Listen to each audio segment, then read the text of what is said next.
Once again, maayong buntag sa tanan. Adlaw nga Domingo, o gitawag ka na nato kanunay, today is the Lord's Day. Sa atong pagkadagkutan, nagdagkutan nato ang kandila nga ikaupat, kandila sa gugma. Hadool na gyud ang Pasko. People should learn nga dili pa Pasko. Ito sa naka na manaygon. Kung dili pa Pasko, balik 25. Muhatag ko nimo. Dili man Pasko karon pa. We have to tell people about that. Kay murag ang kalibutan gina maniubra nga tong tagsatag sa kauna-una nga karon Pasko na. Dili pa Pasko. Advent is our preparation sa pagsaulog nato sa gitawag nato nga Pasko. Amin batana. Sa pagkadagutan nato ang Christ candle. Mahibawan nato nga si Jesus. Mao ang paglaom, siya ang pagtuo, siya ang kalipay, o siya ang gugma. Naa diha kang Jesus tanan. Nganong muadto pa magyuta sa lain nga mga sitwasyon sa atong kinabuhi. Nga pinaagi kaniya naatay pagtuo. Pinaagi kaniya naatay paglaom. Pinaagi kaniya naatay kalipay. Og labaw sa tanan pinaagi kaniya naatay gugma. Mao kini nga upat ka pulong nga importante sa usa ka Kristohanon. Amin bataana. Hinumduman ninyo na pirmi, no? Now, in 1 Corinthians chapter 13, verse 3b, bisag ipanghatag ko ang tanan nga niya kanako og ipasunog ang akong lawas apan kung wala ako'y gugma, wala kani kapuslanan.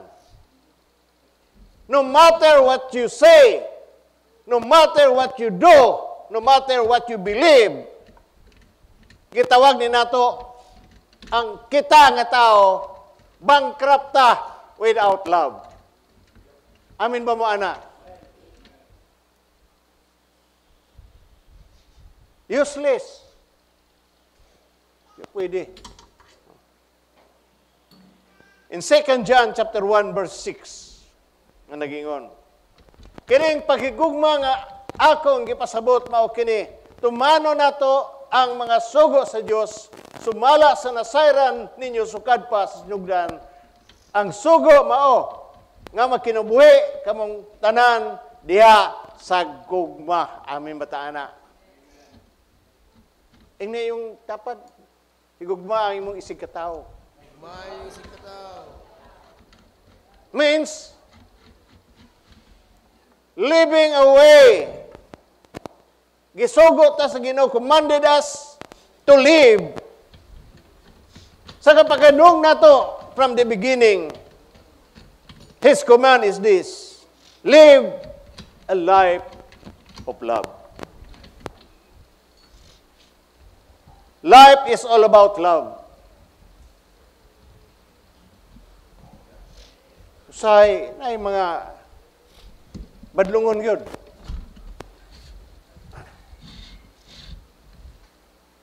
Usay makita nato mga badlungon. Isa kita mga aunta din mga badlungon. Magkuhag doa ka plato. O dito sa kanto na silupin. Kaon na lang diha. So, ako gipang kuan to. Kamo, di magsimba, kusog kayo mong mga on.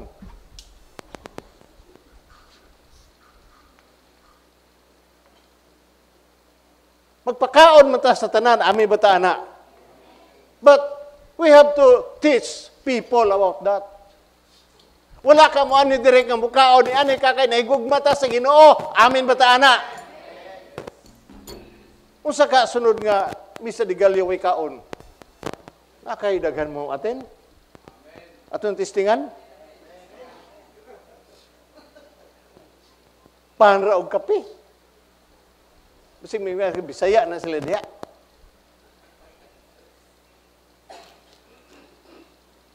Life is all about love. Because God is love. The most important lesson He wants us to learn is how to love. Pundasyon kini gitawag nato nga gugma. Kag gihatag niya kanato, siya naghatag ani. Nga ngay dili magalit ang higugmaon sa Ginoo, pero we are created in the image of God, so He loves us. Ang katibukang balaod, suma total. One command, love others as you love yourself. John 3:16. For God so love the world. Gihatag ni Kristo ang iyang kinabuhi alang kanato. Pinaagi ni ini atong maila ang tinuod nga gugma. Busa angay usab kita nga maghalad sa atong kinabuhi alang sa atong isig katao. Kung naa mga mga tao nga mean kayo.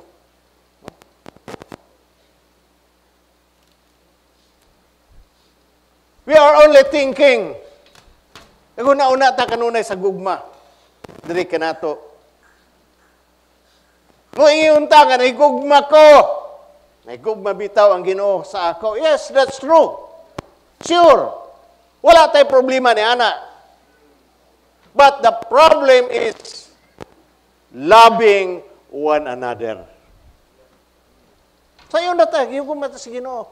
Naigugma sa Ginoo. But the problem is, are we loving one another? 1 John 3:16. Verse 17. Unsaon man pag-ingon sa usa ka dato nga nahigugma siya sa Dios kon magdumili siya pagtabang sa sigataw nga ana sa kawadon. These are really strong words today. Mga anak, ipakita ta ang matuod nga paghigugma pinaagi sa maayong buhat o dili sa mga pulong lamang. Amin ba ta, ana? Usay bula-bula lang itong baba. Pero wala sa atong aksyon. John 13:35. Kung maghigugma ay kamo, dahil balo ang tanan nga kamo akong mga tinunan. Your love for one another will prove to the world that you are my disciple.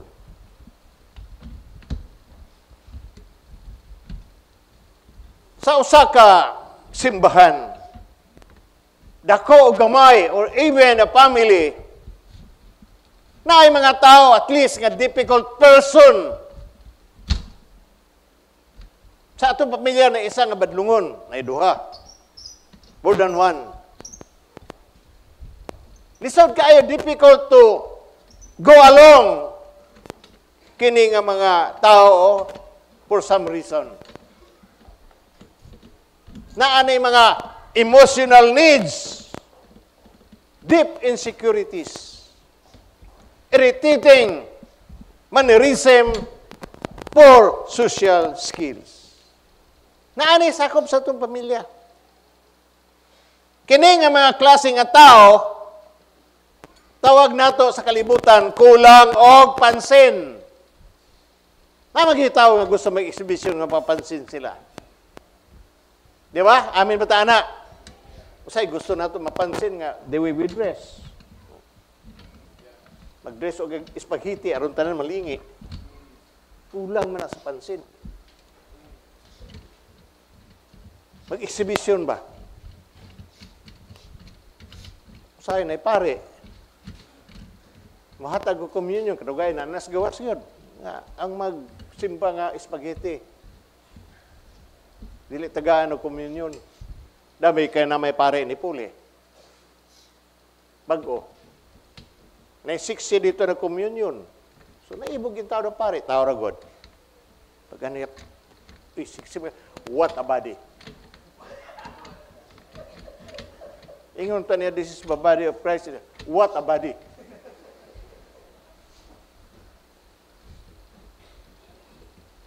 Irritating mannerism.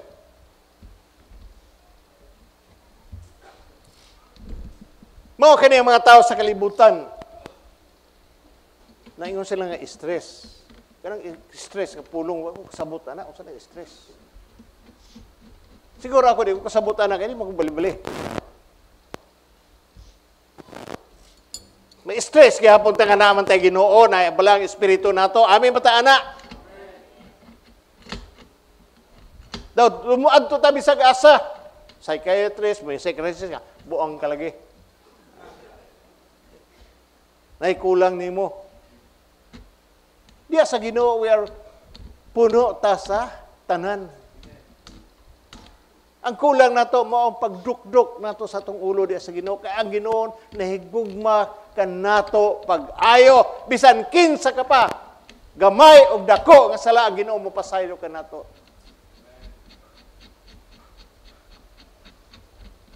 Sa espirituhalong bahin, na kinahanglan ta og dako grasya sa mga tao nga akong giingon na emotional needs, deep insecurities, irritating mannerism, poor social skills.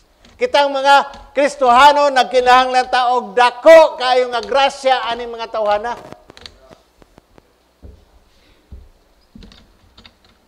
Si Rick Warren nag-ingon sa iyang libro, EGR, kung na extra grace required. Mauning kitaon ta natay extra grace required sa mga tao nga naay mga gitawag nato nga emotional needs, insecurities, irritating mannerism, poor social skills.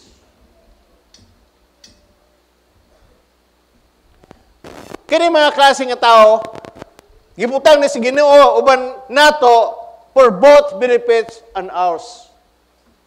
Pagkahatag kini nato opportunity to grow and maturity. This kind of people maka-develop ka nato og humility, aming bataana. Og pasensya. Kasi ni magsangyaw ka og pulong sa Ginoo. Kining yawa bibo kay ni. Daghang pagsaway, daghang kay hindrances.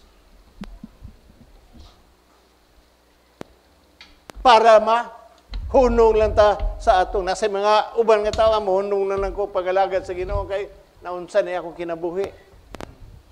It is only a beginning. This kind of people can develop humility, patience, by admitting our weakness, by being patient with others. Weaknesses, by being open to correction. Magpakorek po ta. Dili ta kay kitay hari sa atong kaugalingon. Romans chapter 12, verse 16 to 17. Ang ngaya pagtagad ang mga tao, tanang tao, ayaw kamo pagpaggarbo kung dili dawata ang ubos. Gabuluaton, ayaw kamo pagpaka-maalam. Kung buhatan kag dautan, ayaw baslig dautan, buhata ang giila sa tanan nga maayo. Philippians chapter 2, verse 3 and 4. Ayaw ka mapagbuhat sa bisag unsa gikan sa hinakog nga katuyuan o sa walay hinungdan nga tinguha sa pagpahambog, pagpaubos. Hinuon kamo og isipa kanunay nga ang uban mas maayo pa kaysa kaninyo. Pag tinabangay kamo og dili kay kamo ray inyong atimanon ang tagsa-tagsa sa inyong kayuhan. Kini nga mga bersikulo nga akong gibasa. Give more honor to others than yourself. Masay uban nga hindi nimo daygon. Daygon in taon. Gusto nga daygon lang pirmi. Labi na nga tao ta nga pobre. Pag asinso ana, sa tawag na psychology. Narcissist. Mo exhibition guna pagka panana. Naman ko'y amigo nga narcissist gihapon. Diri nga simbahan. Gusto lang nga, sige palapalahan, sige lang, daygon. Naku, di makumudayg. Why? Because glory and honor belongs to God. Iyara gid na. Nabitaw usahay mo ingon nga, sabi ni Bishop, Diyos rin magbayad. Daw kay na may naingon nga, sabi ni Brad, Diyos rin magbayad. Di magka-Bishop.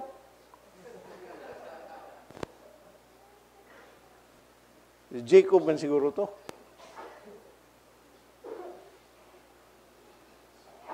Pag tinabangay ka mo og dili kay maura ay inyong atimanon ang tagsa-tagsa ninyo kaayuhan. Honor others than yourself. Do not be interested only in your own life, but be interested in the life of others. But how about our love to God? Unsa man atong ilhanan nga nahigugmata sa Ginoo? Do we serve God faithfully? Do we serve Him heartily? Kaya kung i-serve sa Ginoo faithfully heartily, dili ka manumbaling kung unsa ang uban pa. Dili ka mag-ampa-ampa. Kaya gustuhan ng mga ampahan. Si Kuhan lagi, murag si Marta o si Maria ba? Si Marta, unsa si Marta? Sa mga Lord nga, sige mo lang ng ingko diya.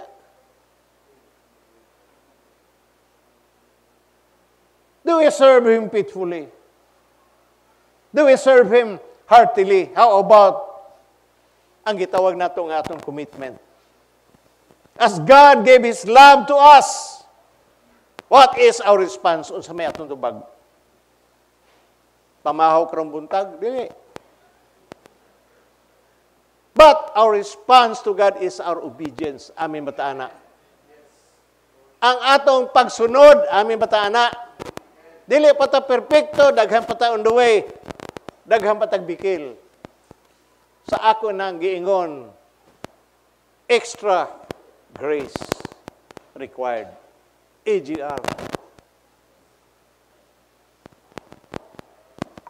Our response to God is our obedience to obey God is to forgive others.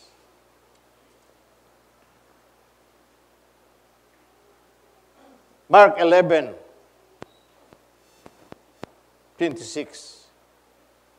Usani, kabikil na ito mga Kristohanon. Kaya kung dili ka mo mapasaylo sa uban, dili usab ka mo pasayloon sa inyong amahan nga anaa sa langit.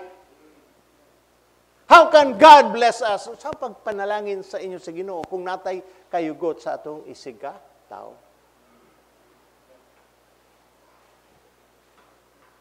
Muna atang angay nato nga ibawan. Mateo chapter 6 verse 14 and 15. Kay kung inyong pasayloon ang nakasala kaninyo, pasayloon usab kamo sa inyong amahan nga ato sa langit. Ayaw gid mo pagpasaylo.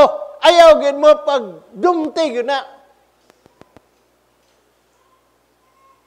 Gusto maghanimog cancer? Sige, go ahead. Gusto nimo kanunay nga masakiton ka? Go ahead. Ayaw pagpasaylo.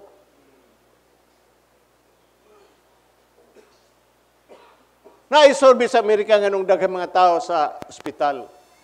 I think 75 or 80% ka ng mga tao walay pagpasaylo nila sa ubang tao. Agod to sa ospital. Gusto mo madug ospital? Ayaw magpasaylo. To sa ospital, pabisitahan taga di Junil.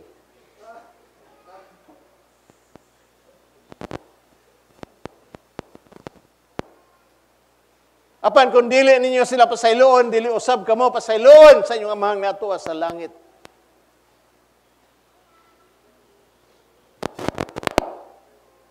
Colossians chapter 3 verse 13. Pag pinaliubay, pailob, kamo kon doon na kamoy mulo, bato kang bisan kinsa kaninyo, Pagpasayloay kamo sama, kagipasaylo kamo sa Ginoo. Gipasaylo ta sa Ginoo because God loves us.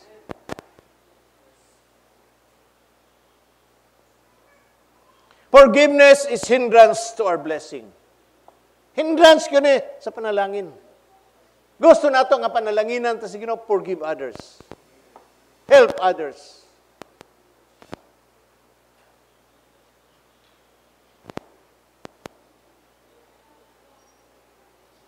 1 John 2:20, apan kon gidihugan niya ang balaan, busa na sayod kamo ang tanan kamatuoran. Kung andam kamo nga magmasinugtanon, makakaon kamo sa maayong abot sa yuta. Isaiah chapter 1 verse 19. Obedience gyapon ni walay lain bisag unsaon natong tudlo dinhi nga pulpit kundi ta mo sunod. Sige tagreklamo, God will not bless us. Wala man ko miingon nga dili mi masayop kami mga pari. Kung masayop man mi, wala mo'y laing himuon ko dili, pag-ampo mo, amin mo mga anak. Pilar ka ba, Lord? Pasaylo, taon sila, Lord. Sa ilang desisyon. If you are right, God will change the mind of the bishop and the priest. Tungkol sa inyong pag-ampo. Ayaw liba ka. Ang sabi ng bishop po ka. Sige malang pangasaba. Sige malagwali og tayo sa ano pa rin. Nga naman! Kasagaran rin ang maghatag og tayo sa ano pa rin. Kasi balik-balikon nga sa Ginoo. Kung naghatag tatanan, undang. Amen ba mo, anak? It is time for us mo abot na ang 20. 25. O kinahanglan nga mo labaw pata sa atong sitwasyon ni ana kanang bahina nga naatay pag-asinso. If you are willing and obedient, you will eat the good of the land. Dili lang pagkaon, but God will supply sa inyong mga paginahanglan, pag-eskwela sa inyong anak, o mga business sa inyong anak, sapatos. Na may gikas sa abroad, mga sapatos, Nike. Pinadala. Tatay to dito, nanay nagtrabaho. Ang mga bata, suyok. Gusto yung sapatos nga gwapo.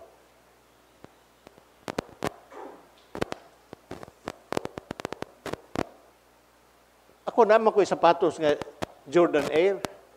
Medyo mahal man ang sapatos, mahal pa rin, no? Pero sa ikawaw kong kwan, ikawaw kong suot. Saan yung ubis buha nga?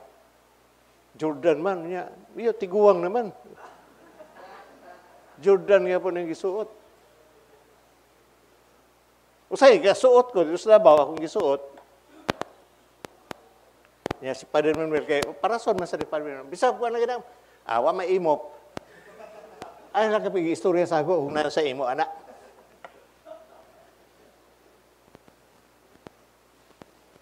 Our love for God. Hinumdumi kanunay nga ang Diyos na higugma kaninyo. God will not stop loving you. Dili mo undang ang Ginoo sa paghigugma kanatong tanan. Bisag unsa pay imong gihimo. Mao nang ebanghelyo, God will not stop loving us. Iyang gihatag iyang bugtong anak aron para sa atong kaluwasan. Ako hinumduman nato na kanunay pag-advent. Siya ang paglaom na kaniya ang atong pagtuo. Mga lagad ta nga naay kalipay. Kaya kung may kalipay, muundang ta sa pagpangalagad. For 38 years, nangalagad ka sa Ginoo because of the joy in my heart. Nagkaroon ko problema na rin ni atong una. First year na ako sa diri sa Hingoog. Surrender ko. Kumuli lang ko. Ato kong Dr. Fernandez, Dok. Hawan lang ko yung Hingoog, Dok. Kaya mo, adun lang ko sa Manila. Gamay ra kayong word nga gihatag sa ako. Si pastor paman ko dito, si pastor. Grabe gyud ang kadaugan sa yawa, daog gyud ang yawa. Kumuhawa ka. Sa iyo gawa. I will support you, I will take care of the church.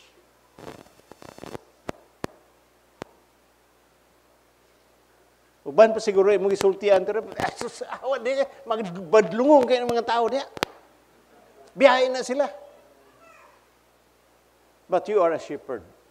No matter what, unsa nga klase nga tao, nga sulod sa simbahan, gihigugma na sila sa Ginoo. Amen mataala. Mosa na atong pupos sa atong tagsatag sa kaunahuna, na ni ata diri kay nahigugma ta sa Ginoo. Amen batana. Ano yung Ebanghelyo sa ngalan sambahan sa Anak ug sa Espiritu